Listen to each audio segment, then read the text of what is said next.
Good evening, good afternoon, good morning, wherever you are. It is November 4th here in the US, one day after the 2020 US elections. Welcome, everyone. Hope everyone is having a fantastic day. And I'm here now to join us to provide your insights and your wisdom. Of course, we have our panel ready to share their insights and their wisdom as well. We have Kelly, our Qigong teacher. Um, Good evening, Kelly.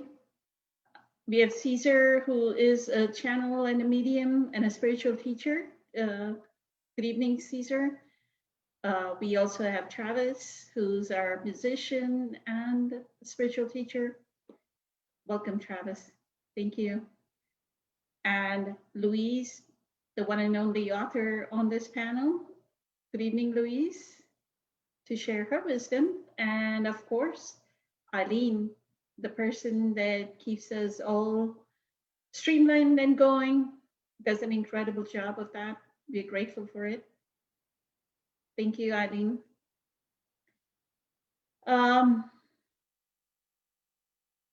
Since we don't have any questions, I'm guessing I'm going to be the creative one that is going to come up with a question, right? Do you all have any questions?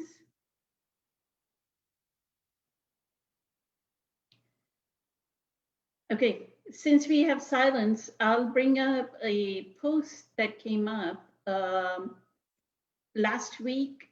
I don't know. I mean, I don't watch the news, so I really don't know the details of the story, but somebody posted on the Facebook group about a shooting in Philadelphia of an African-American man by the police. It's like a repeated event.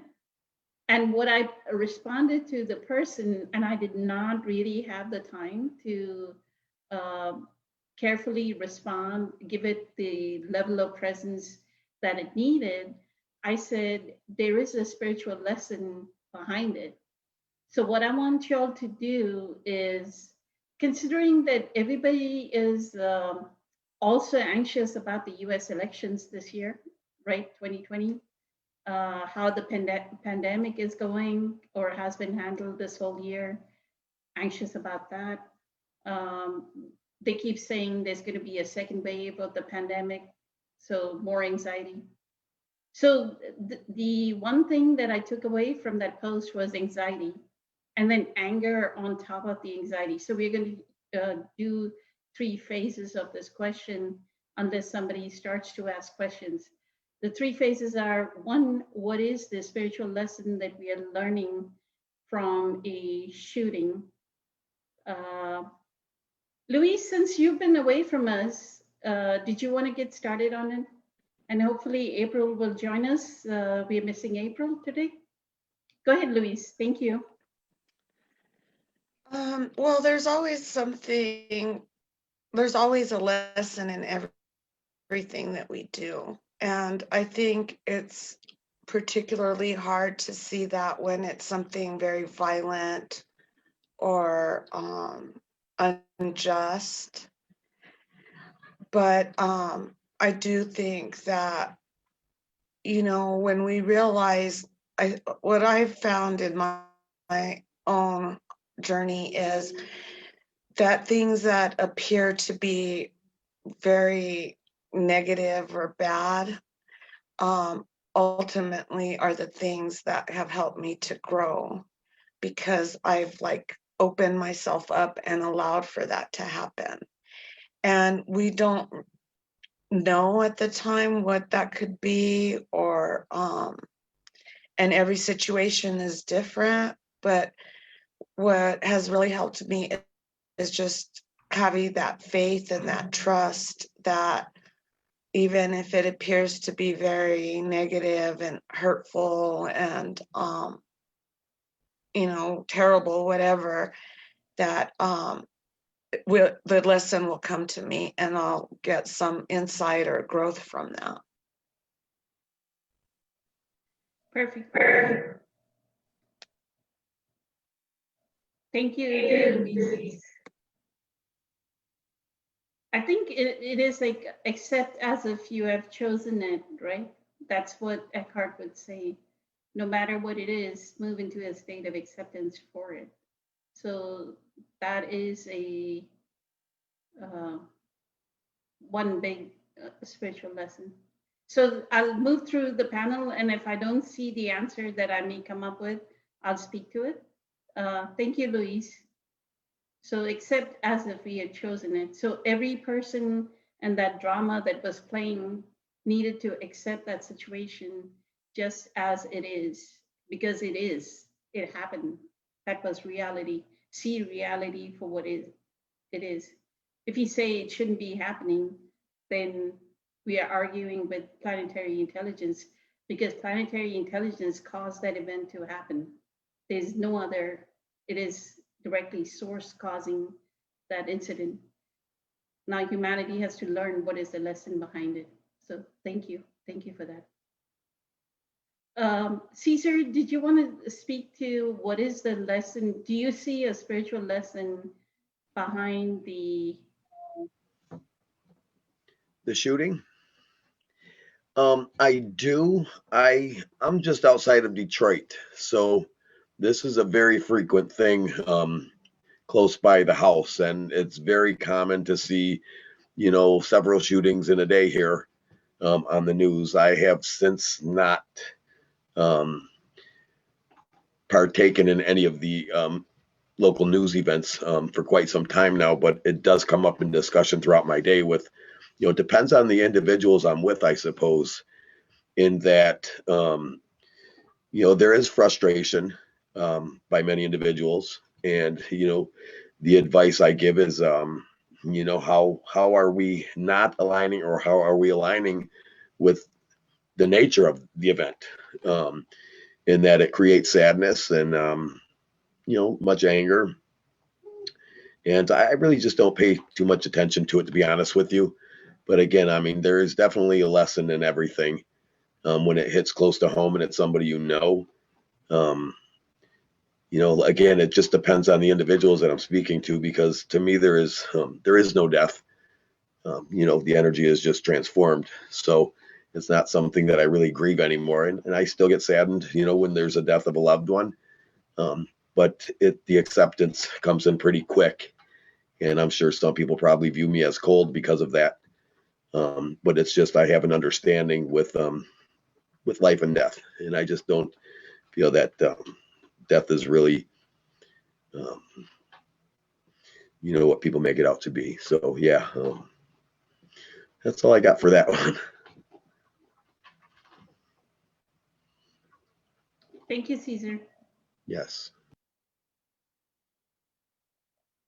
Kelly, did you want to speak about what can be the spiritual lessons, since you've done psychic medium and we've talked about it? I'm hoping you'll bring it up. Sure. Thank you. Well, I mean, everything is about learning on this planet, and it always depends on your personal context and perspective. I completely agree with what Louise said and Caesar said. I myself, I'm in Canada. It's not sort of, the same kind of situation in Canada. The sort of systemic issues are really focused at First Nations people here in Canada. But yeah, I mean, people are really, really attached to the linear world, to the linear three-dimensional world. And there's a lot of anger when people feel that attachment severed through what they perceive as loss.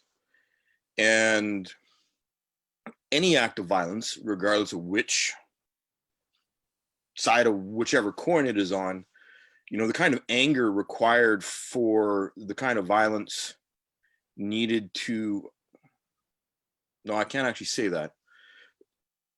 The kind of mindset required, the emotional space required to be in a place where you take a life in anger is one of ungrounded and unstable emotional perception. There is a huge difference if, this is a whole ball of wax in terms of taking lives and the whole concept of death and life, and the limited three-dimensional linear reality really does not support seeing anything beyond the attachment to life and the fear of death. And I mean, I've grown up, sure, yeah, natural medium channel, whatever you want to call it, connected to source, being able to know when, when I was a kid, I knew when people were going to pass away. And also my own experience of almost dying numerous times from my asthma really gave me a unique perspective on the whole concept of life and death and the spaces in between, and where I would go when I'd be unconscious, and talking to people in those spaces, and just like, they're there, just relax and enjoy the show, and you'll be back in in your body, and everything will be fine. And I became really, really acquainted with the whole concept of death from a very young age as a result. And it's always unfortunate when we are dealing with cultural patterns, global patterns, systemic patterns that support fear and anger in ungrounded ways, in ways that do not support reflection on the lesson to be learned. Because each time we're on the receiving end of fear and anger that is that unstable, that causes violence, it is an opportunity for us to look within and to learn what that is triggering in us, what we are feeling as a result, and to understand where our patterns are of thought and feeling, so that we can step back into observation and go inside and align with the heart space of loving kindness. And I'm not so jaded as to not understand how hard that can be sometimes, when it is really, really painful, when you lose someone that you love and you are really, really connected with. That's not what I'm saying at all. What I'm saying is that the perspective on life and death that we have predominantly on this planet is one of a very, very, very limited, singular, one keynote or one step on the ladder kind of, one rung on the ladder kind of perspective on reality, in terms of it being just a straight line. And the whole "you only live once" thing is not something I've ever been able to, it's like, okay, enjoy that little bubble, go and play in that little illusion, that little fragment inside the illusion. It's I'm kind of the same mind as with Caesar, where I have often been told that I'm very cold in response to certain things, even though I bawled at funerals and felt the emotions at weddings and funerals, and felt the pain of my friends losing people that they love. But we are more than three-dimensional reality. We are multidimensional. And when someone is taken through violence, I always want to talk about the soul contracts that person had with the person that took their life, their family members, and the entire network of connections in that soul group. And and that comes from my perspective from when I was a kid, almost dying numerous times and waking up in that white bright place and having conversations with all those cool old people and going, oh, okay, that's how it is. It's like, all right. Mediumship and channeling is just one language, is how I'd put it. It's one way, one door. If you've ever seen the movie The Matrix, like the second movie, where they suddenly are going through those hallways with all those doors that you can access everything. To me, it's exactly like that. It's just like you choose where you want to go, what information you want to access, and how you want to access it, and the perspective of whether or not you are accessing higher information, if you will, higher vibrational information, the greater picture type information, is where I am speaking from my own personal experience. And a lot of people are stuck in the 3D limited reality of linear understanding and attachment to people. And you know, love is love, feelings are feelings, emotions are emotions. This is the human experience, and it's always unfortunate when someone is taken through violence. Thank you. So what I'm hearing from Caesar and you is the understanding that it is just an expression of the one consciousness. That, yeah, we know that a life was lost, but energy can never be created or destroyed. Yeah, energy can never be destroyed, and So it's scientific physics. Like it's science. This it's isn't not just metaphysics. It's just straight up science. You know. So you think of all the energy that takes a soul to be here. Yeah. the other thing that what I heard you say is about somebody acting. You couldn't understand somebody acting out of anger and killing, right? Or taking a life. No, I corrected myself. There are certain spaces of purity when you can align with your heart, where you understand. There are stories of Tibetan monks doing things where they are so aligned with spirit, where it's basically what they do in the 3D world is a crime, but it's actually in alignment with the grand global picture of everything. So I can totally understand the ungrounded anger, fear that fuels Of violence the of killing. taking lives. So the one thing I wanted to bring up, and I learned from the book, The Nature of Personal Reality, and knowing of my presence power, I know from that presence that that teaching was true. What Seth says is defending our life is a violation. It's a spiritual violation. So many people use this argument, right? That I was defending my life, so I killed or I harmed somebody else. Like he gives the example of a cat killing a mouse. The mouse, the mouse's consciousness leaves its body even before the cat eats it, right? To leave, there's so much of an understanding in the animal world of life and death, and one animal giving life, giving up its life for another animal, right? So the mouse giving up its life, it already knows. So the consciousness has already left the body and left the warm flesh for the cat to eat. So that's the example in the nature of personal reality.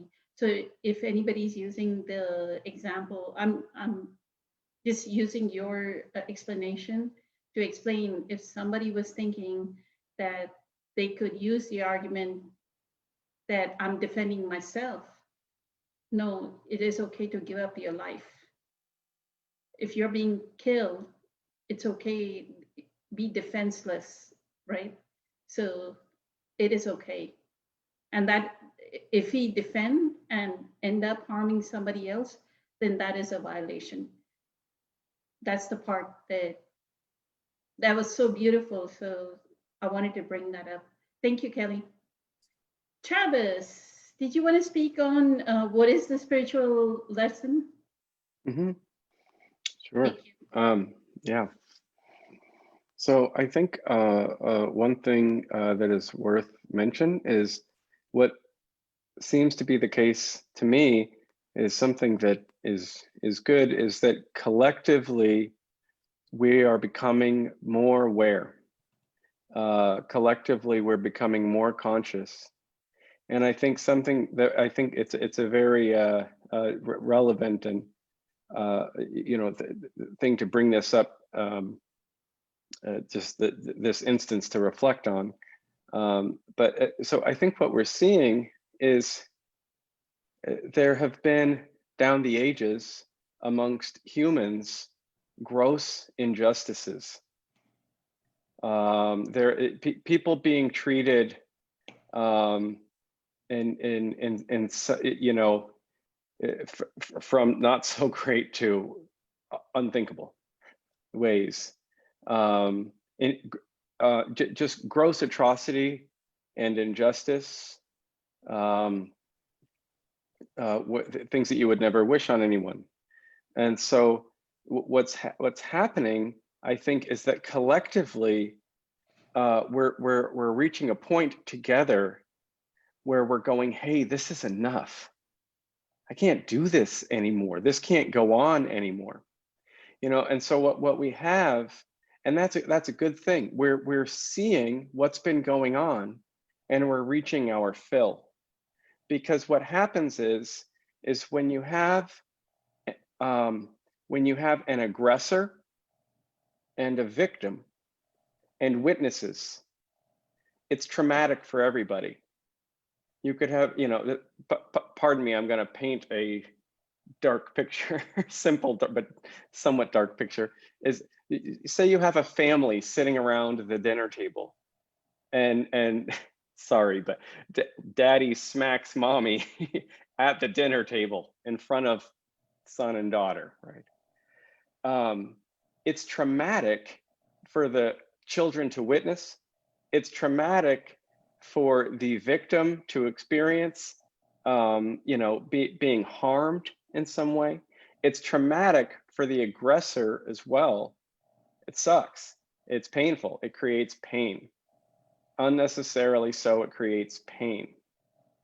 And so a lot of times and so that's, you can take that and translate that to any injustice that one commits to another anywhere around the world down the ages, right? You have an aggressor, a victim, and witnesses, and it creates pain for all of us. We all share that pain. There's no way to not share that pain. And so we're getting to a point where we've seen, what is it, in the 20th century alone, human beings killed over 100 million humans. It's absolute insanity what we have to share together. It's just insane. And so there's a growing awareness around all of that, and that's good.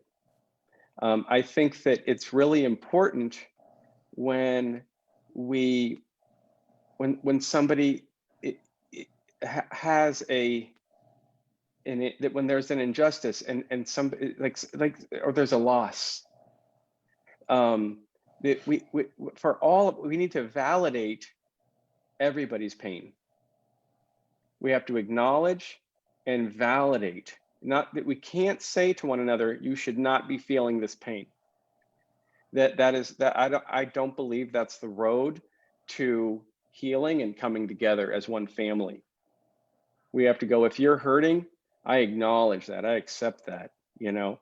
It's not easy to feel that with you, but I'm here for you, and that's first and foremost. We have to be here for one another and support one another, and you know, in an obvious and overt sort of way, just validate what one another's feeling. I think that's important. I think it's absolutely necessary. So that's another point. And then I think a lot of what we end up having, right, is, so you have an aggressor. You know, we'll use my makeshift example, and again, I apologize for painting a dark picture to illustrate this point. But so if you know, if dad is being physically violent or verbally violent or aggressive in some way toward another, why is that? What's going on there? There's probably some sense of threat in him, some sense of fear in him. And it can manifest as anger. It could manifest in different ways, but it's usually related in some way intrinsically to one's sense of identity and self. It feels threatened, and that's how. And there's fear, and that's how we harm one another. And so someone's feeling vulnerable and afraid and threatened. And so again, to validate what the aggressor is going through, and go, oh, look at this. This person is no less in need and no less deserving of love and compassion, because that's what heals us. That's what all those cracks and breaks in our fragmented humanity and our shared broken heart, that's what heals it, is that love. So I think we have to, because a lot of times what we have in our society now is retaliation, and it's justified because there was an initial injustice. And so we end up fighting somebody. It's really funny because it's almost like we're fighting. Where somebody starts fighting and then we fight against fighting. You know, I live in Berkeley, and I see these signs around that have been around for the past, I don't know, 5, 6, 7 years in shop windows. And I don't particularly like them, and they kind of make me laugh, where it says, Berkeley stands united against hate. And I just can't wait to see us have the courage to sit down or stand up or hold hands or do whatever in the name of love. Why are we always against hate? You know, it's like I've heard there's rather famous kind of quote, Mother Teresa, and I can't remember it at all verbatim, and I'm probably going to bastardize it in some way. But you know, she says, "I don't want to go to your anti-war march or rally. If you want to have a peace rally, like I'll come, but I don't want to go." You know, and I think there's something very vital in that if we're against bad, if we're against war, if we're against hate, we're against is the problem. Against is the problem. That's what war is. That's what hate is. It's against. It's creating a polarized juxtaposition against who? Ultimately ourselves, because we are one another. And so I really think that we need to validate what what one another's feeling, and that's a good start, and offer love to one another, and be that change. Let that againstness, let that polarization stop with. It has to stop with me, right? I can't go, hey, you need to stop it. It has to stop with me, and so then I can be that living embodiment and modeling that example of what love looks like, where whether it's the aggressor or the victim or a witness, I want to welcome them into my arms. I want to hold them near my heart, because that's where that healing begins. So that's what I have to say about that. Thank you, Travis. I love the fact that you brought up that the aggressor is in pain. And Byron Katie actually does a very good job of, like, if anybody were to purchase the audio version of her book, Loving What Is, at the very end, she takes a daughter that was raped and molested by her father through the experience of forgiveness and compassion, like what you were saying about having compassion for the aggressor. And she says, Byron Katie, you can hear Byron Katie's voice say, can you look into his eyes? You're back in that situation. Can you look into his eyes and see the powerlessness?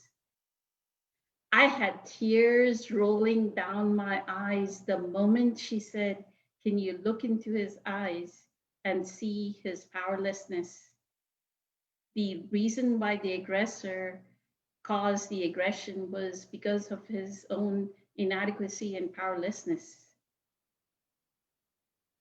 right? In your father's situation. And every human is, as Eckhart says, every human in their essence is that one beingness, that one consciousness. So his inner being is already telling him, and that's where all the more additional pain comes in, because there's a gap. Your inner being, and here you're aggressive and you slap the mother. So your inner being is already telling you, hey, you're not doing it, there's guilt. So he's ridden with guilt, right, over his act. So beautiful. So the only, as Eckhart says in The Power of Now, the when somebody's in their disease state, when they have that kind of powerlessness and pain, the only right action is compassion for their disease, right? So beautiful. Thank you. Thank you for that lesson. Eileen, I know there are a few questions, but I want to finish off with you and then we'll look at the questions and then I'll continue the conversation. Thank you. I don't have anything to add right now. I thought I was going to, but then Travis spoke and I'm kind of still digesting what Travis had. Very, very grateful for all that Travis said. It's shifting a few things in my head. So thank you. But I don't have anything to add at the moment. I also like the fact that Travis and Eckhart both bring up what happened in the 20th century. We look at the events that are happening around us and go, oh my God, why is this happening? But if you were born in the 1930s, 1940s, and you had the Nazi regime killing 6 million Jews, all that happening, right? Right now, 21st century is pretty good, right? It's much more kinder than what all those people went through, right? And there was slavery at that time. There was all this going on at that time. There was slavery in India. I know almost 6 million Indian people, 6 to 10 million Indian people were killed because what is it Prime Minister Winston Churchill did? He routed all the food to the armies for the Second World War. So Bengal was hit with a famine. So he actually acted, people sometimes really worship Churchill like they do Abraham Lincoln, but they don't realize that he also acted unconsciously, right? Just because you're a world leader doesn't make you somebody that actually acts in the kindest and most compassionate manner. Like he let so many people from India die out of famine, right? So, and the numbers are almost the same as the numbers for the Jewish people. So, but nobody talks about it. So let's go through the questions. Started with Tina says, do we then desensitize ourselves? When we said, so she's talking about when we said, I understand this cycle of life that it is, we were the one consciousness, we were born as a human being. So she's asking, did we desensitize ourselves? So Luis, did you want to talk about, do we desensitize ourselves just because we understand the reincarnational cycle that, yeah, that person took birth and after they pass away, they're going to take another birth anyway. So I think it comes across that way just because of, how we're conditioned. But I think when you have an understanding of things, you know, like for instance, with my daughter, people ask me like, when was the last time you talked to her? And I'll say 4 years, and they're like, oh, you must be heartbroken. Every day must be really hard for you.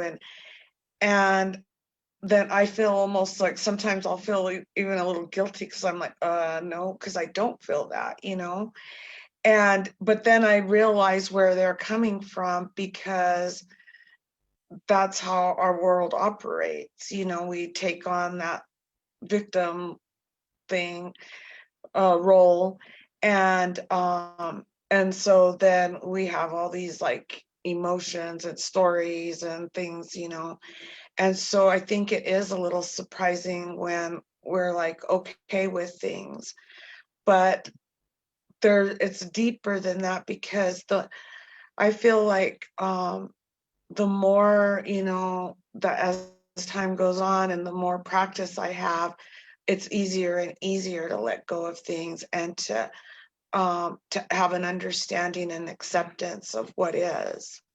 So there, you know, it takes some time. You're not going to automatically, you know, accept everything and understand everything. But again, it's having that faith and trust that you'll get there. Wherever you're at now, that's what you need to be to going through and learning, and you know, you eventually get there.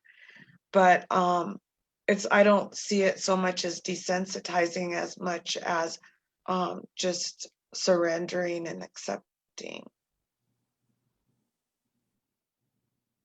I actually feel from presence, I actually feel connection with the other, right? Even though the life passed away, there's a deep connection that the part in me is them and it's okay. And that's how it is. But I can feel the connection, the empathy, and the feeling for that life. I can really, really feel it deep within me, right? That something within me also died, but it's okay. It's okay that it died. So it's not being desensitized, right? Thank you, Louise, Right. for that. Mhm. Kelly, did you want to talk about, are we desensitized then?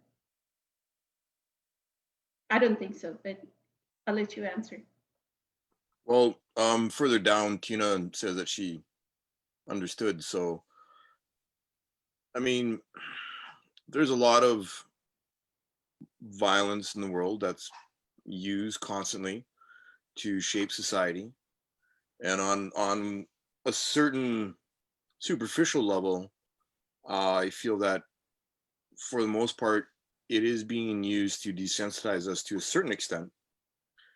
Then again, if we are practicing a spiritual path and going inside and learning how to listen to our hearts, it definitely is not about desensitization. It's about awareness and using every experience as an opportunity to learn and to connect. Perfect. Thank you. Thank you for that connection. Caesar, did you want to talk about are we desensitized? Yeah, I think Kelly just hit it on the head. I think it's more of an understanding than anything. Thank you. Eileen, did you want to talk about it? Does it mean it is desensitized? Are we desensitized? Thank I you. wouldn't say that we're desensitized, but I'm saying that from my space where I am on this journey. I think it would depend on the person who's the witness, who's the observer. Like I could see people saying that I am, but that's not the reality. Like that's not what's really happening. It's that deeper understanding of being the witness of the bigger picture, not just the events that are happening. I don't know if that makes sense or not. But It does. Thank you, Eileen. Travis. Yeah. Well, I think that if I mean, if whatever it is that we're all working on and moving towards and growing into, if that comes at the cost of being desensitized, I think the price is too high and it's not worth it. So I don't think that that's I should hope it's just the opposite, that we're becoming more sensitive and feeling into everything. But I think it brings up a really interesting point. There's a couple of phrases that come to mind. What one is read the room, and the other is play to your audience. These are things that we have to learn. There's a certain quality of decorum and tact and grace, where again we acknowledge and validate the pain that other people are going through, and we meet them where they are. You know, if I'm with somebody, it's not for, I want to be there in service of them, not have it be in service of my trip. So, you know, I want to be able to come to who, if somebody has suffered a loss. For instance, I remember my high school girlfriend of 4 years, her mother passed away when we were 19 of cancer. And at that time, at that age, I was like, hey, she's still with us. Hey, it's all still connected and all this stuff, right? That was not what she needed at that time. And I learned that the hard way. That was, you know, she needed to be consoled. She suffered a loss. She was a teenager and her mother died. And sometimes you just got to bring it back, you know, and forget what you know and just be there. And so, so I got to learn that lesson in that way, you know, and it's painful because she was needing a certain kind of support, but I wasn't sensitive enough to realize what she was needing at the time and find a way to help make sure she gets that.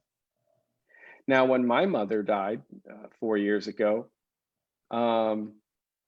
she died on Easter, in the middle of the night and the day leading into Easter. And to me, that's symbolic and beautiful. It's the day of resurrection. It's the day of life eternal. And somehow, in some way, my mother chose to, or, you know, or however it works, that's when she died. And so to me, it's the mom eternal. There's a part of me that was ecstatic in a strange way. I know that sounds crazy, but I love my mom, and she was released from her body, and she was in a lot of physical pain and was not in a good place in her later days within herself. And so I felt that release, I felt that relief. And I continue to feel my connection with her. And it's alive, and it's mysterious, and it's different. So I can see both sides, you know, where it's like, I understand that, I see that, I feel that, I know that kind of way of going. It's a transition, it's a change.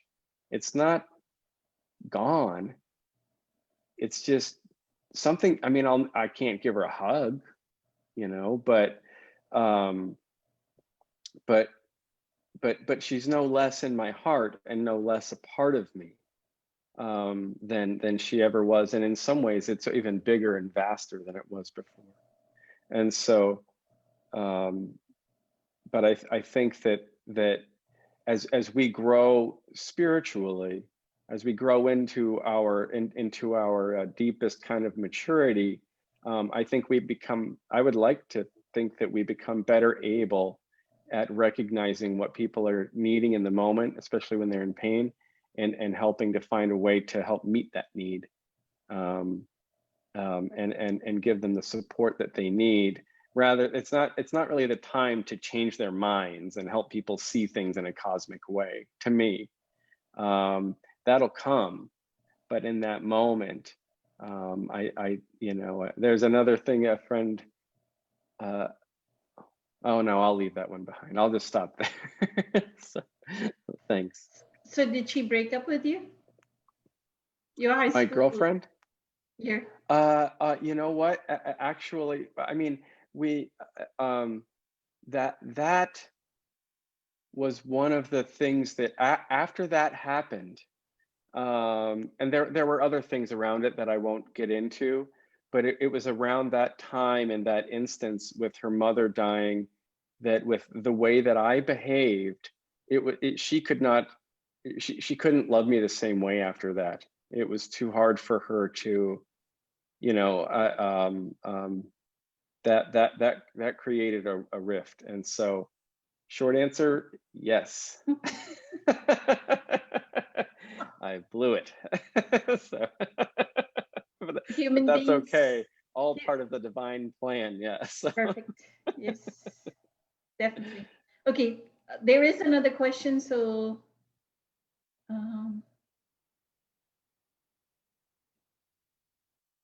Eileen asked a question.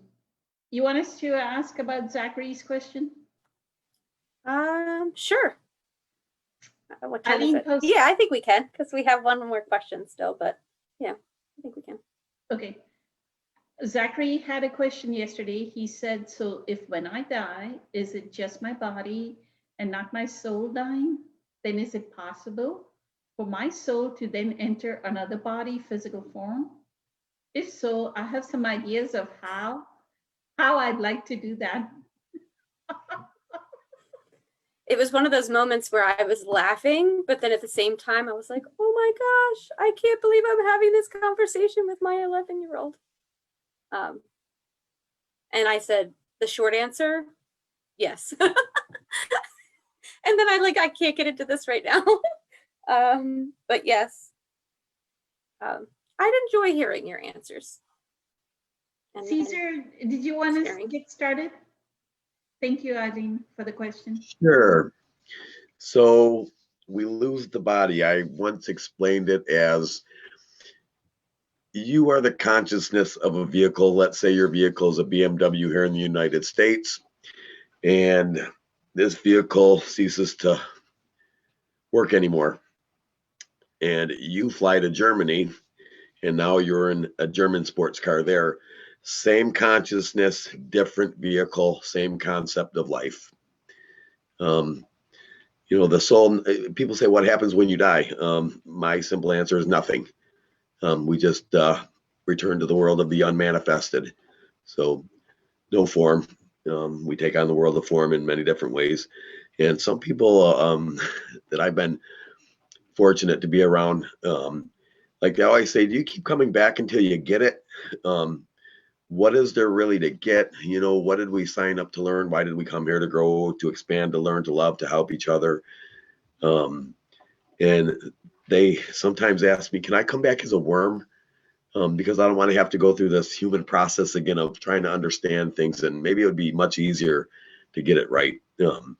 But yeah, the body will relinquish, the soul never dies, the soul will always remain the same. It's one consciousness through and through, many times over. Perfect. Thank you. I have an answer for you. I don't think there's transmigration. So we don't turn into a worm, or how many ever people think we turn into a cockroach or a worm. It's I agree. always human into another human. So thank you. That'd be a good thing to talk to him about, because his sister told him, well, it could be that you're a tree next time. So that would be good. And before you continue, I wanted to comment that Caesar, he will love your explanation because he's obsessed with cars. So that's very funny that you answered that way. Wow. His conscious manifestation, and Caesar could pick it up. Yep. That's so funny. Great job, Caesar. Thank you. Kelly, did you want to talk about? Well, yes, I do. Go ahead. Thank you. I love everything Caesar said. That was literally the same analogy. It's like, we need to talk about this Vulcan mind meld. It's like, come on, man. It's the soul never dies. The soul is eternal. It is very much like getting out of one car, traveling to another destination, and getting back in another car. My own personal feeling is the same. Humans stay human. There's very specific order to the spiritual evolution of the planet. Human souls are very, very specific about the evolution and progression on their journey, of themselves on their journey. From my experience, what a lot of people from my experience, what a lot of people refer to as the unmanifest is not exactly formless. It feels formless to the intellectual mind from this side of the veil. We like to believe that it's formless because it's easier to digest than understand what is actually on the other side of the veil. Because what's on the other side of the veil is very, very vast and huge, and actually has structure to it. It just requires a different aspect of feeling and using different senses than the limited three-dimensional five senses. Yeah, the soul continues. The soul is eternal. We go back to our, what I like to refer to as staging ground for the next, and this is, time has no meaning in these places. So the concepts that we were talking about here, you have to understand, are being filtered through our intellectual perceptions and projections of time and linear space. And on the other side of the veil, there's no such thing as time. You can jump back and forth between eras and timelines and create and seed the situations for another embodiment and incarnation, so that you can manifest even deeper soul evolution along the way in a certain other spot. So short answer, the soul never dies. And that was my more detailed answer, but yeah, my 2 cents. Thank you, Kelly. Thank you for the response. My pleasure. Louise, did you want to talk about Zachary's question, the 11-year-old wisdom? That was a great question. Actually, no, I feel like they pretty much spoke to everything that I was thinking or wanting to say. Perfect. Thank you. Travis, did you want to speak about soul and what happens to the soul? Thank you. Yeah, I think I'll offer a somewhat different perspective. So I'll start with the body. I'm definitely in agreement around the body. It can call it a car or a pair of pants or whatever it is. You can become very identified with it. It might kind of conform to you over time, almost become a part of you, and you can almost mistake it to be yourself, the body. But I think that, and so I agree that it seems as though it seems as though there is an individuated soul that goes on and on and on from body to body to body. And it seems as though there is an individuated soul, that there is you have your own identity apart from everyone and everything else. And what that is, because I don't believe that there's just different ways of looking at it, but I'll be playful here. I don't believe that we have a soul that goes on and on and on and on forever. It goes on and on and on, quite often a lot longer than one body. It'll go through a lot of bodies. But what it is, and you can try this on your 11-year-old son, Eileen, and see what he says to this, is is that this is my understanding, is that there is one self.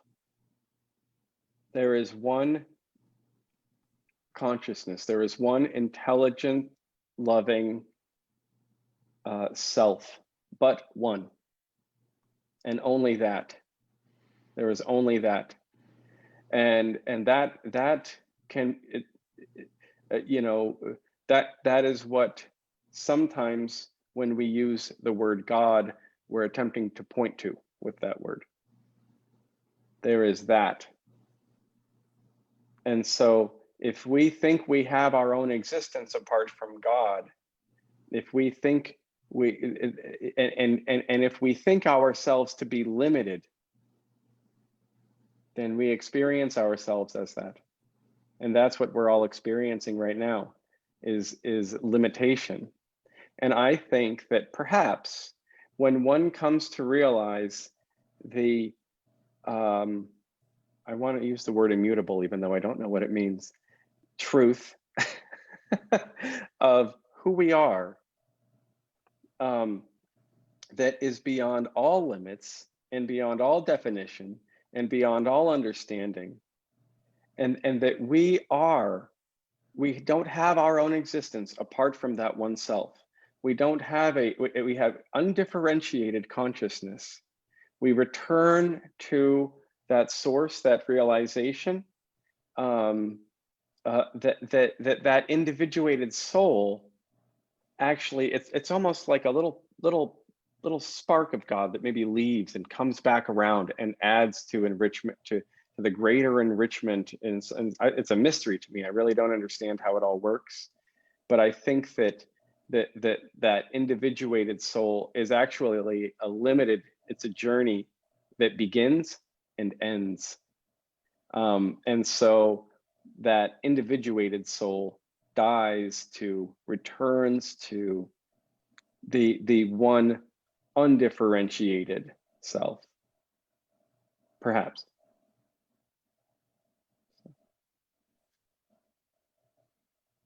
Thank you, Travis.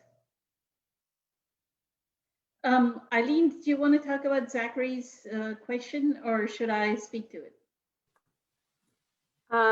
I would only at this point say that I'm very grateful for all that has been shared, and I'm looking forward to sharing with him, but I would love to hear what you add, Poonam. Thank you, Eileen. So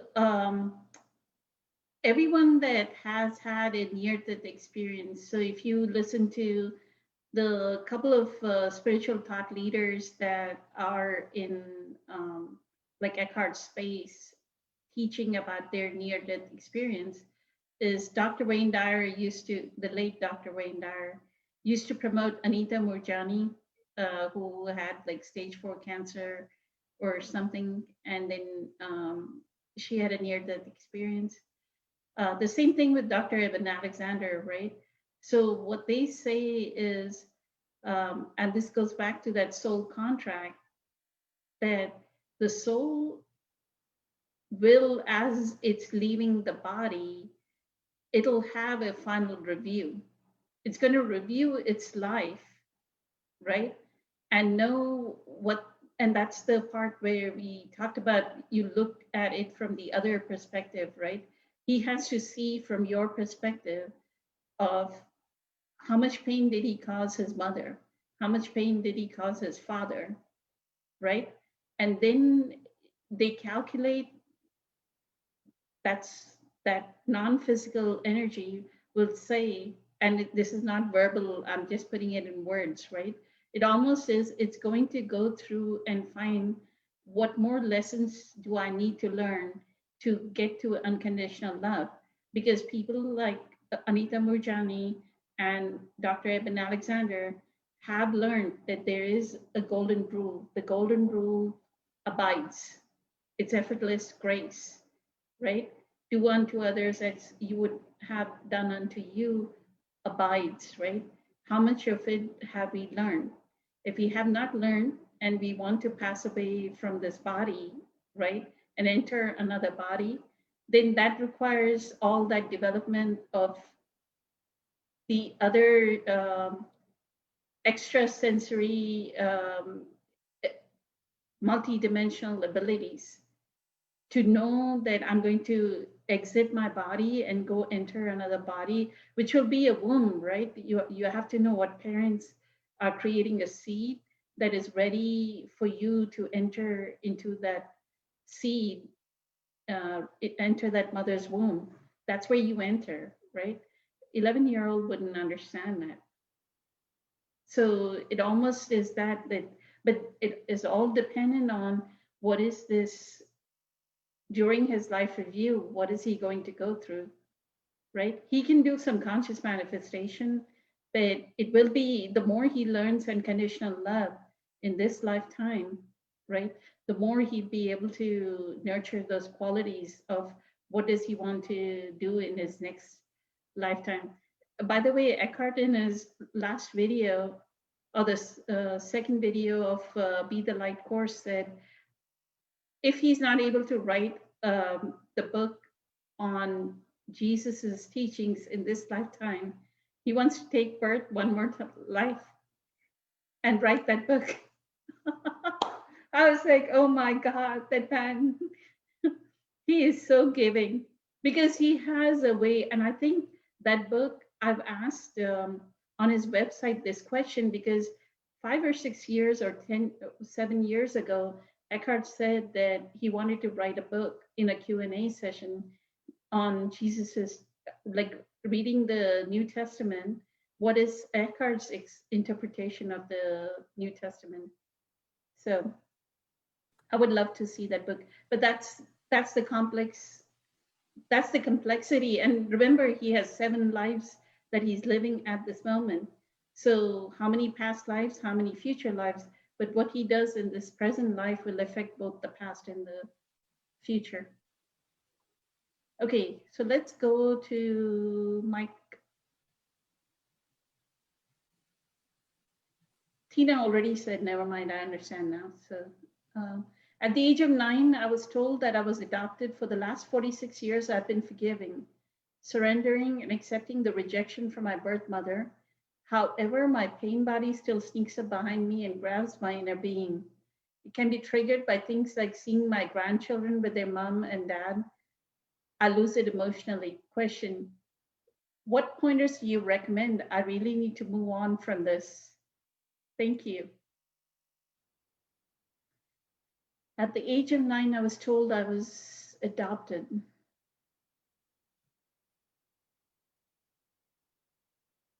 Who wants to take it up? Louise, did you want to get started? We've done quite a few sessions at abandonment already, right? When did we start this topic? Like in June, August timeframe? I'll have to look. So some of those sessions will have. Yeah, Mike I would say it's probably more so August, September.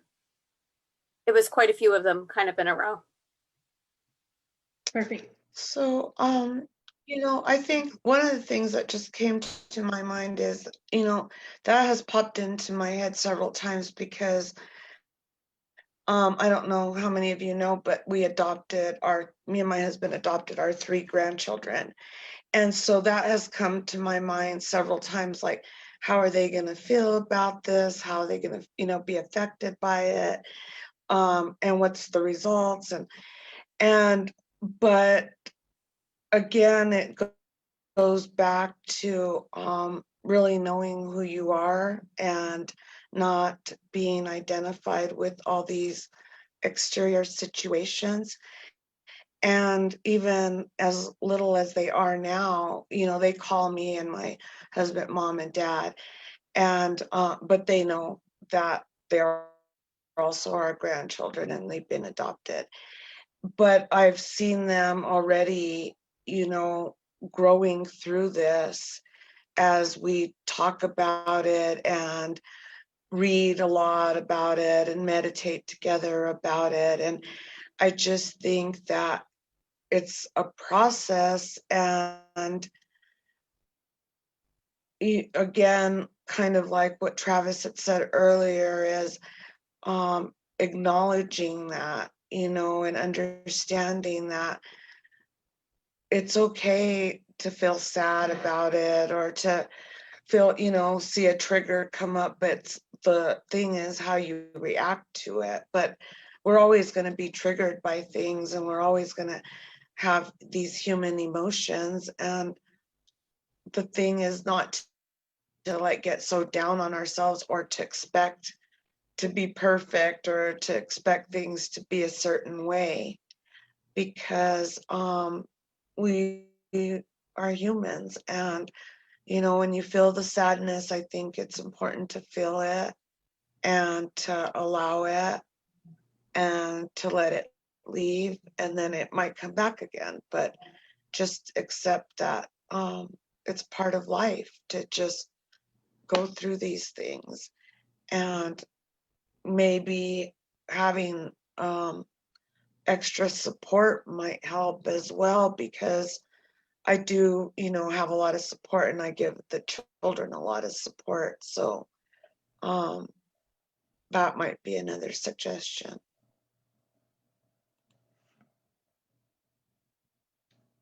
Perfect. Thank you, Louise. What I feel is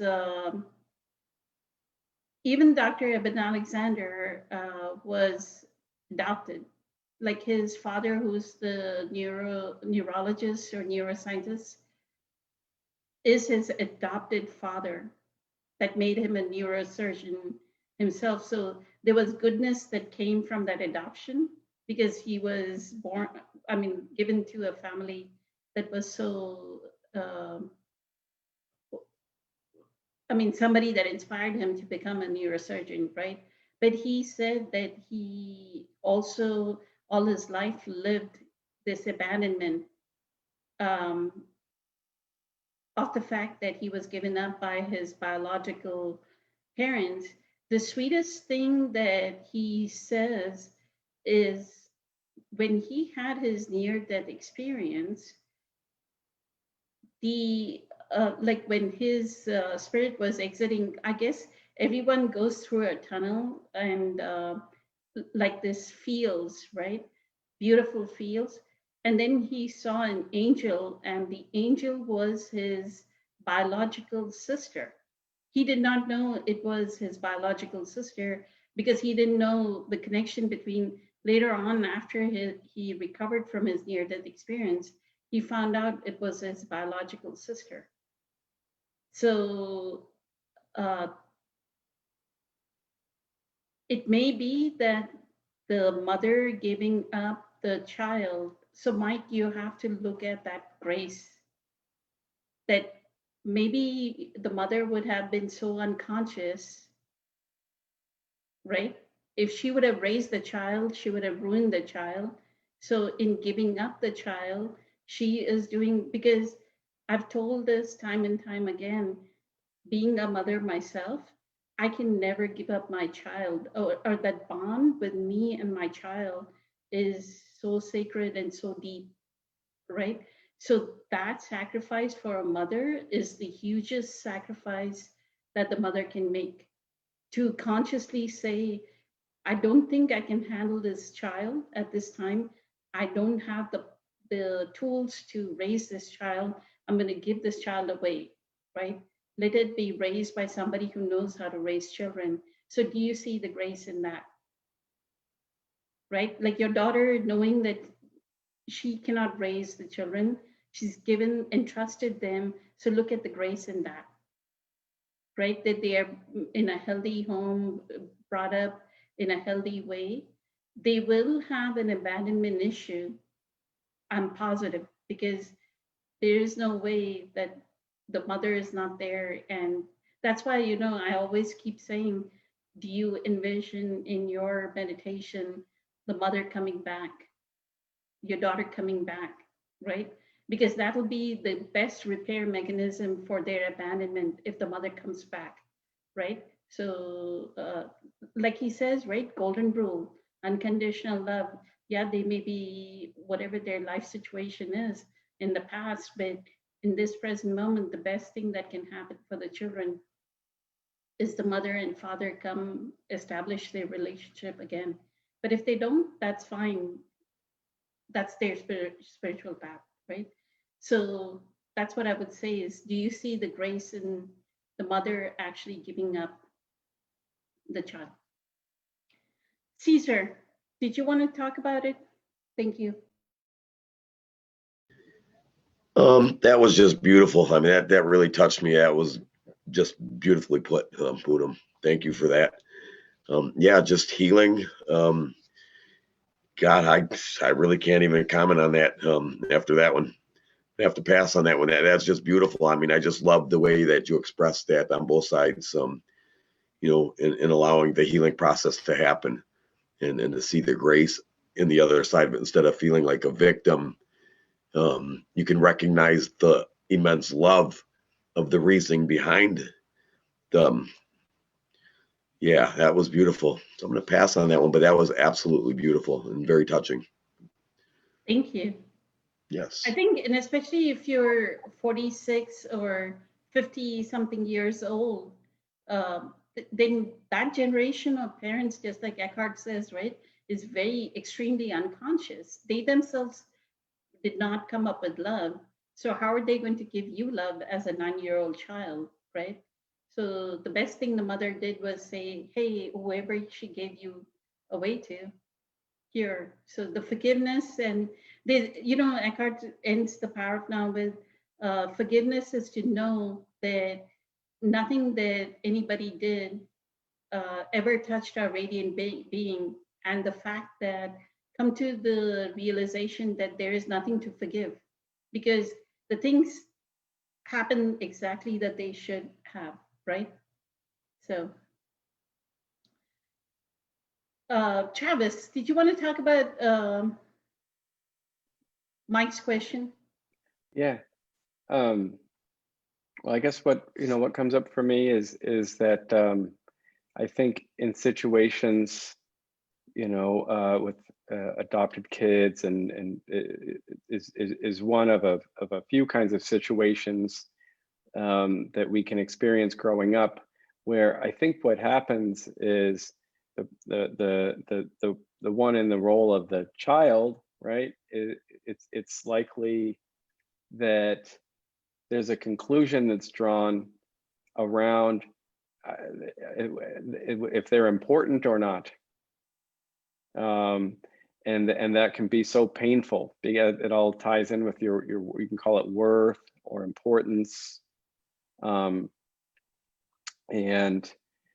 sometimes these things, especially when they're such core things in our childhood, that our sense of our ego, our idea that we have to about who we are to ourselves is kind of built around that. That can be really painful and really difficult, and I do believe that ultimately it can serve us, because it's so difficult, to discover that deeper dimension of who we are, right? Like I'll borrow from some of like kind of Eckhart Tolle's speech where he talks about us being human beings, and we have that human aspect of who we are, that dimension of who we are. That's the relative, right? And then there's that being, that timeless dimension of who we are. And sometimes some of the things that we go through in the relative, in the human part, they hurt so much that we're almost forced to discover what he calls the vertical dimension, the being, the timeless reality of who we are. And so, because sometimes that's the only place you can find solace. You're not gonna find it in the relative around that. You have to dive into the absolute. And so ultimately it can serve as a tremendous blessing.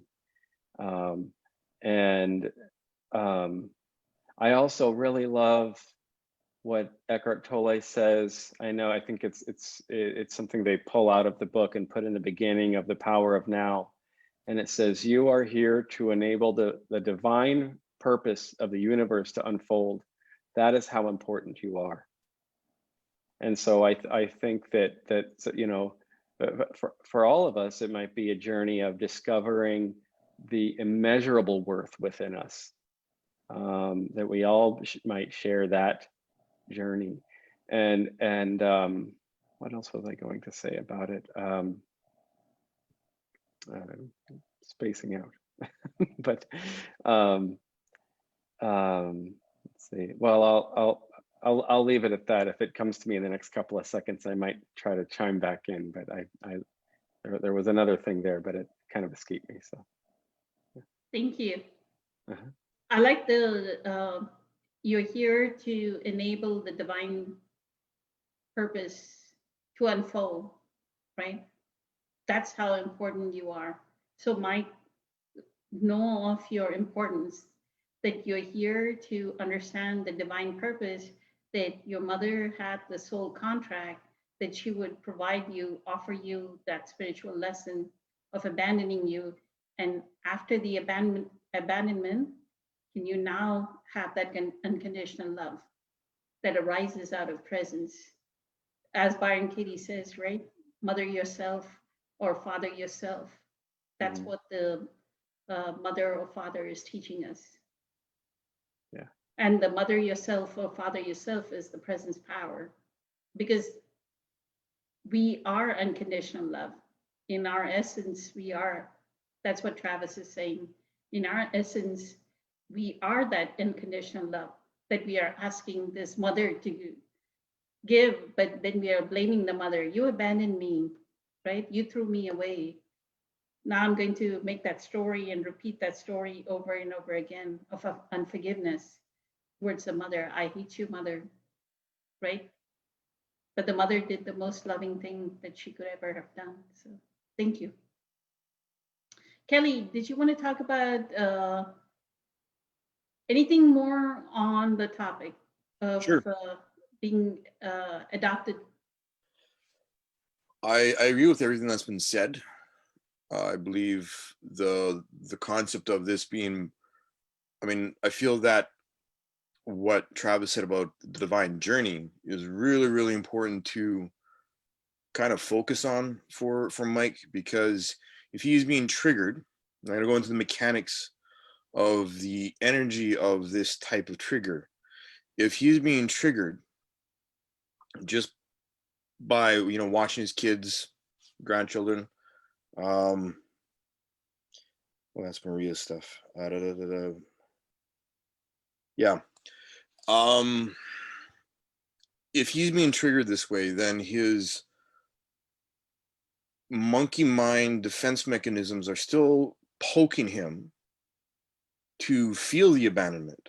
So it is important to make the differentiation, to understand, to stop identifying with the pain of the abandonment, and understand that that's all that is happening, is that he is being triggered to feel the pain of abandonment or the guilt. Again, given that he was told this when he was 9 years old, he also could have had people impose their own stories of guilt and shame and embarrassment on him when they told him.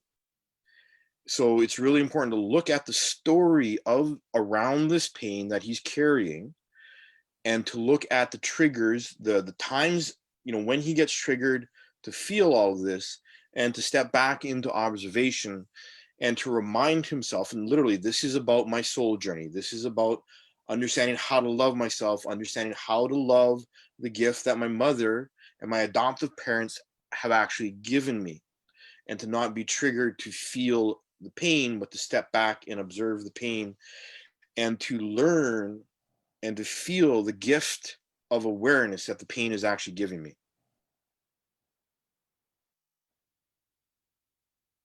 And join Kelly's classes for Qigong and learn how to process your pain, because the best thing you can do is inner body meditation.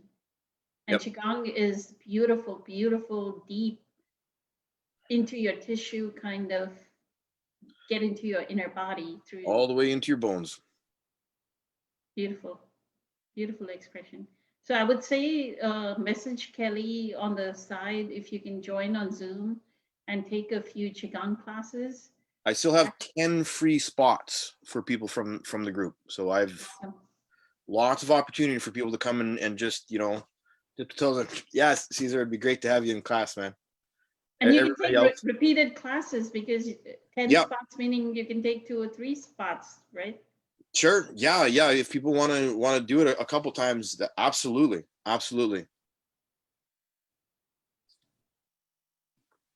Because that was my first experience of the inner body. One was Eckhart's video, of watching Eckhart's video, and 2 was Kim Ing's Chi Flow Yoga DVD, which is Qigong and yoga mixed. Right. So it's beautiful. I agree. Let's, Eileen, did you want to talk about, I know you're going to say something. Sorry, I lost the mute button. It's got to be here somewhere. I do, and I know I've said this on other live Q&A sessions, but I want to mention just in case the person who's questioning maybe hadn't caught that, but I personally was not adopted.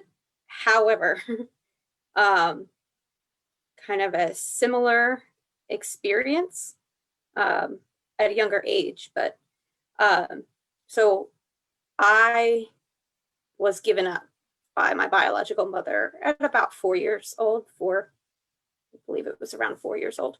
And I actually, through my teenage years and as an adult, had already forgiven her, moved on, thought I was healed, until we started having those conversations about abandonment. And it wasn't until I actually went into a space of gratitude for being abandoned, for my life that existed after being abandoned, that was actually like a gift from the person who abandoned me. It wasn't until that moment that it all just kind of dissolved completely. And so if the person's experiencing anything like I did, I too thought, I'm past this, and I wasn't. And so it really, for me, came down to actually truly being grateful for the gift from my biological mother of being given up, because she wasn't fit to be a mother. Not even close. And so she gifted me the life with my biological father, who ended up raising me, and he did well. So it really dissolved after I was grateful for that. Beautiful, Eileen. Like exemplary, right? She like completely brings us into ourselves with that. I love it when you describe how you release yourself from.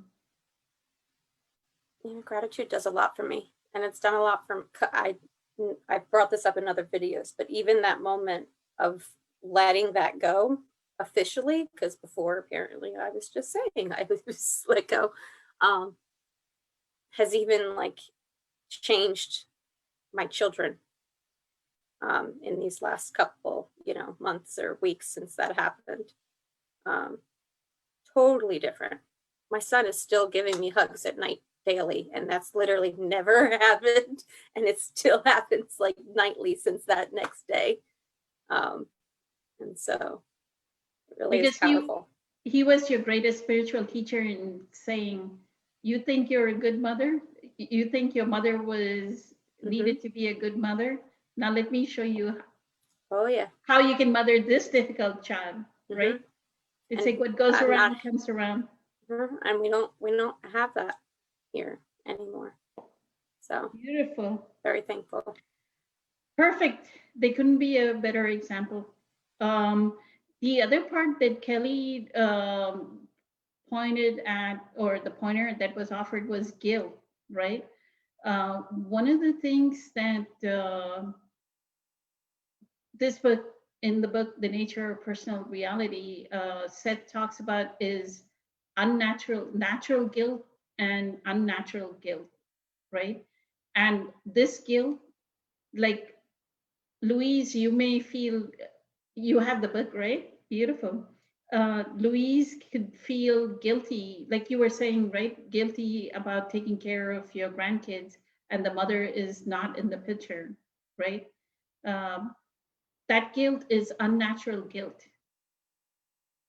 That guilt, he said, when the emotion of compassion arose in the human being, this unnatural guilt, which is this the wrong kind of guilt. And that's why Eckhart says the moment you feel guilt, blame, shame, drop it like a hot piece of coal. Because he knows with that thought of guilt, we'll keep ourselves in the thinking mind, right? Because the guilt thought will keep, it's a hook. It'll hook us, it'll pull our shirt, and it'll like, the guilt will go guilt about this one thing to guilt about this thing, to shame about something and it'll just balloon. So no guilt. Drop it like a hot coal. Thank you. Thank you, Kelly. Let's look at Maria's question, and it'll be the last. Maria says, I was put in boarding school in a foreign country where I didn't even speak the language at 8 years old. While today I have a reasonable relationship with my mother, single mom today as a mother, I cannot understand how she was able to do that. I'm not sure if I can feel grace. Her questions are actually in the comment above that.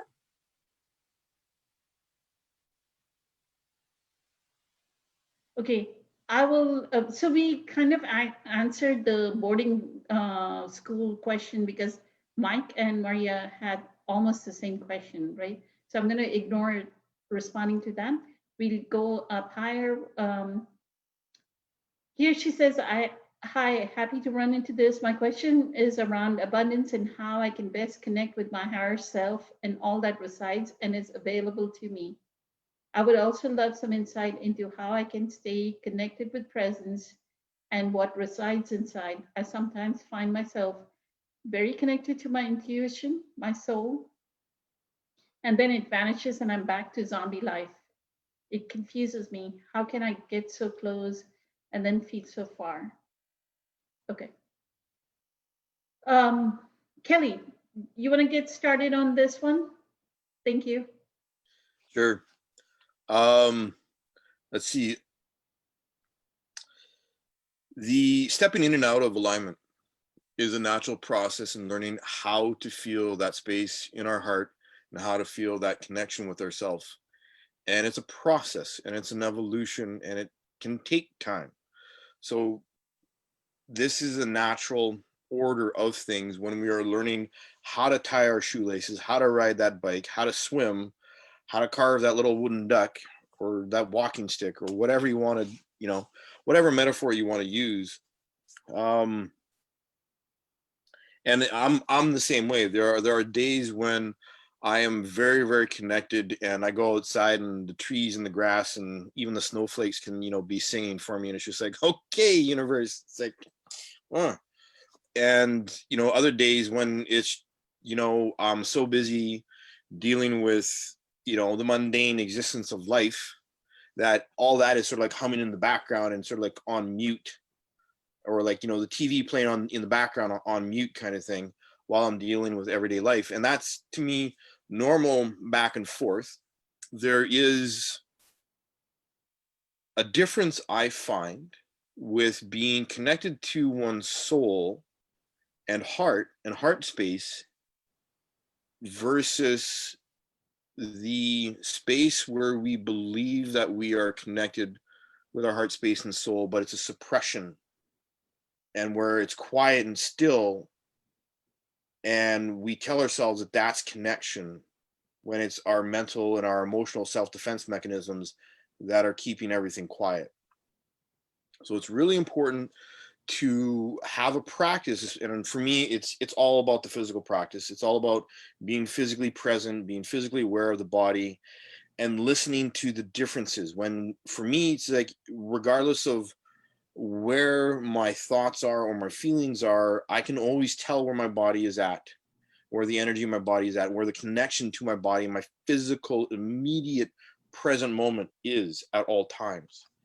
And for me, that's the gauge of how aligned I am or not with myself, my soul, my heart, and whether or not I'm being hijacked or caught in drama and stuff like that. So do not worry or be triggered by feeling confused about the back and forth, because that, to me, in my experience, is a natural process of learning how to feel deeper and deeper and feel that connection and feel those spaces of awe and wonderment, and then go back to, you know, as you say, zombie land or zombie life, because that's also an important learning experience.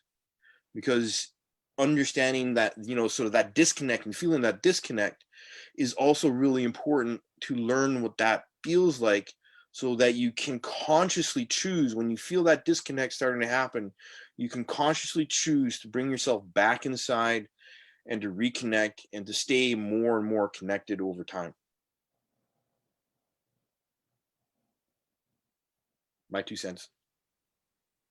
Perfect. Thank you, Kelly. One of that pointer of knowing of the connection with the inner body, inner energy of the body. One of the pointers that Eckhart gives is, and I would say, not only follow his pointer for when you are about to fall asleep, do it even when you wake up, is he says, spread your arms, like when you're about to fall asleep, spread your arms and feel your in, like, you know, that period of time where you're about to, there's that pull, right, of wanting to fall asleep. That is really, really beautiful energy within the body. Like if you spread your arms and you can feel the pull of your inner being pulling you away, right? He says do it or scan your body while you're about to fall asleep. I would say when you wake up, just don't jump out of the bed immediately, like get up and jump and now you're brushing your teeth and you're about showering and doing your stuff. Actually stay in bed, keep your alarm like 15 minutes earlier. For 10 minutes, stay in bed and feel your body before you get out of bed. And that gives you that experience as well, the initial experience of how does it feel to inhabit the body, right? Go ahead. So that's a really interesting point of reference, because in the martial art of Bagua, we have giant eagle spreads wings, which actually, when you spread your arms, you're actually engaging all of your fascia and tendons left to right through the body, which then engages everything top and bottom. And it's one of the hallmarks of Bagua in terms of developing connection with the body. And I do it just because Eckhart said it, right? Like I didn't know. Perfect. That's a good explanation. Thank you. Luis, did you want to talk about Maria's in and out of alignment? Thank you. Yeah, I think it's really important to practice throughout the day, because then it becomes natural. And I think it might have been in the School of Awakening where he talked about like you can start by like doing your grocery list, and you would write down like potatoes, and then you like sit and think a little, and you start to feel your mind opening and expanding, and you start to get that feeling of what it is to for things to be open and expanded. And then he's also used that example of like when you get in the car, like don't just, you know, turn on the car and put it in reverse and take off. Like, you know, think about each movement, and when you're walking up and down the stairs. And so you know, when I was going through the School of Awakening, I did all of these things, and then it does become more, you feel more grounded and more, you're not easily taken away, because you've practiced enough that it becomes like second nature almost. So do it in everyday activities. Pause. Right. I do that with my celery juice because I don't have a juicer yet. So I have to blend it and then strain it from a strainer. But then I have to squeeze the juice. So I press it down with my fingers and I can feel the energy. Like it's almost like consecrated action, right? I'm blessing the celery fiber. So it feels good. And see, the more I feel, the more that I've done that, the more that it's become like part of my daily with everything. Perfect. Thank you. Thank you for that example. Mhm. Caesar, did you want to talk about in and out of alignment? Sure. Thank you. She mentioned early about abundance, and aligning starts early in the morning for me, and taking them 5 or 10 minutes just to be grateful. and to just kind of immerse myself in gratitude, and then focusing on things that are abundant. For me, it's air, the sunshine. I mean, whatever it is. And I agree with what Kelly and Lois said about practicing. My God, I mean, you can't stress that enough, right? Um, be aware of the momentum you're creating each day and what shows up in your life, and that can contribute to where you're at vibrationally and what's showing up in your life as far as what you're aligning with. Just as God, how do I put this? This is a tough one. Just confirmation, as far as where you're at vibrationally, and then focus on the abundance of everything that you can. I would say, just immerse yourself in gratitude, pay attention to the momentum. And I loved what Kelly said too about it's okay to experience the contrast of it. It's okay to not be okay, as Eckhart says. Yeah, I practice and just try to be, submersed in gratitude as much as you can, because that's the most beautiful, high vibing feeling you can get. And just pay attention to what's showing up in your life and then correlate it with how you were feeling prior as confirmation. But practice is I think, the key to everything. What is it that you always say? What end of the stick are you picking up? Correct. Yeah. Yeah. Or what are you focused? What end of the stick are you more focused upon? One end being the void of, what you're after, and the other end being the manifested reality of it. So if you're a little bit on the other side of it where it doesn't exist, and you're, on that side, and that's probably what you're going to get. But just pay attention to what shows up in your life, and then again, correlate it to with how you were feeling, prior to that. And that's good confirmation as to, you'll start believing in the manifestation of things in alignment with everything else that is. So. It's so funny that you should say that. In the morning, Caesar said something really beautiful. Caesar and Travis have beautiful words.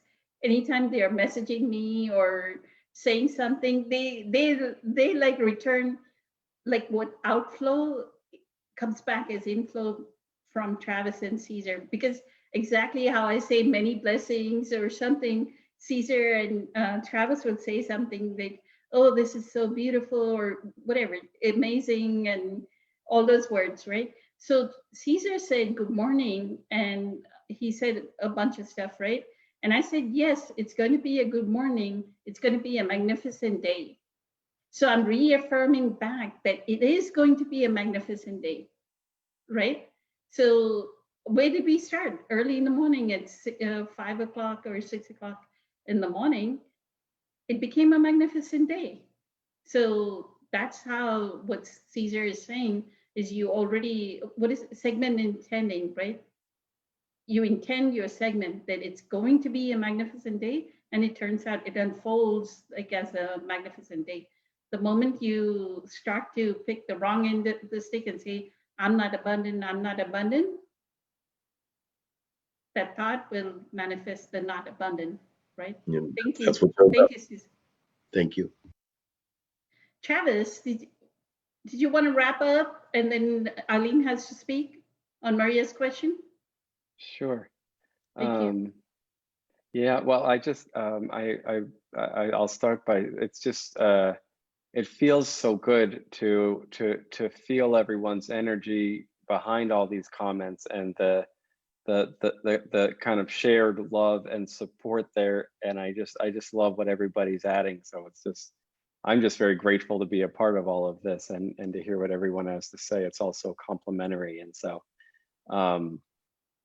because I really like what that resonates with me so much, what Kelly was saying, just around allowing oneself to move in and out of it, and understanding that that's a part of the process. And when we allow that, it just enables things to, and the gratitude, and I really love it. It made me think, I can't remember if it was what Louise was saying or Poonam, but it was around, so much of what we do in our day-to-day is kind of routine. There's a lot of things that we do them every day or most days, and so those things it's funny if you take the two words like routine and ritual, right? Routine can almost sound like a dead routine, you know, like it's just meaningless. There's nothing special about it.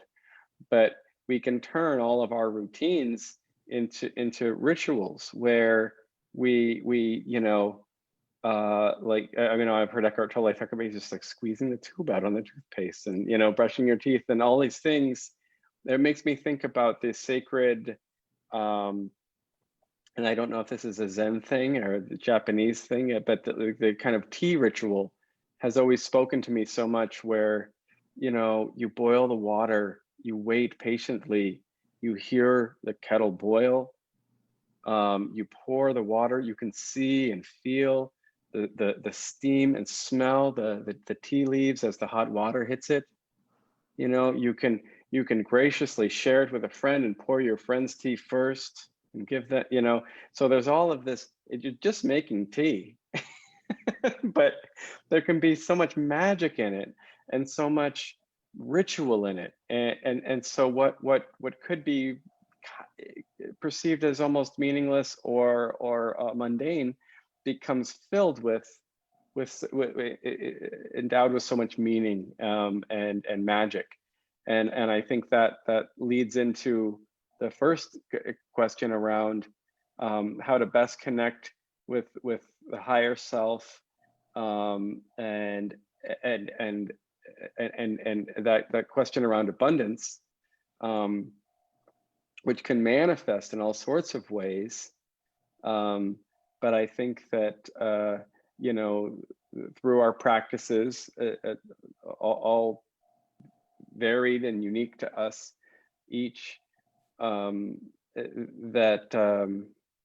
there's just that abundant life preceding any manifestation. There is abundant life. And if we can come into that place of seeing that and feeling that and knowing that as ourselves, as our essential selves, in any way. I know for me, I have a morning meditation practice where I like coffee. I'll make a strong cup of coffee, and the first thing I do, I wake up, I make my coffee, and I come and I sit for at least a half an hour and sip my coffee, and I just enjoy that so much, that's I start my day with that every day, because it's like my favorite. I mean, it feels kind of almost wrong to pick a favorite part of the day, but if I had to pick one, that would probably be it. I just love that time so much. And so to find those kinds of rituals, create those kinds of rituals even out of the mundane things, and the more that we can just feel the abundance that's already there, it's a reminder for me, you know, that's how and then let it manifest in all sorts of ways in our lives. Yeah. Thank you, Travis. I think today's first post on that group, exploring our infinite potential through presence, it was about the excerpt acknowledging the good that already is in our life. Outflow determines inflow. So that's what Maria can try, is outflow. Look at a leaf and look at its greenness and abundance that is coming from, or what Eckhart says, right? Go to the produce section of a grocery store and look at all the produce. Look at the abundance that's available and feel the abundance, and that'll start the abundance, right? So thank you. Thank you for that, Travis. Eileen, I know what your answer is going to be. I wouldn't be surprised, but It starts with a G. well, that's going to just confuse me. Except it must be gratitude. Yes. Because I live in an abundance of gratitude. Always. Like, it's seriously changed my life. So I do think that's part of it, but I think in finding gratitude for even the smallest things is able to manifest, you know, abundance of other things as well. And I try and tell neighbors all the time that, like, when you are grateful, you have more to be grateful for. And when you are, complaining and living in a state of lack or scarcity, there's more lack that's attracted. And so I do think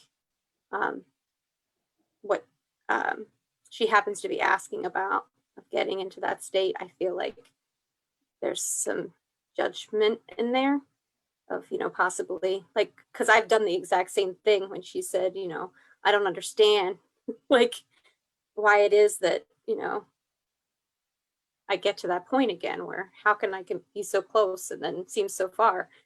That's the process. It's part of the practice. And so I think that giving yourself grace and being grateful for the process, witnessing the process, even noticing that you have gotten into that zombie life again, that itself is part of the practice, being a witness and noticing that. And so, yes, gratitude is definitely a big part of it for me, for sure.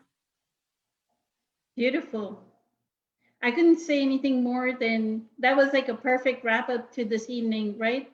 So I'm deeply humbled by all the insights and wisdom that was shared over here. So thank you, everyone. And we'll meet again next week. Infinite blessings, absolutely filled with gratitude that all of you were here and shared your personal experiences. That makes it all the more exemplary. So thank you. Good night.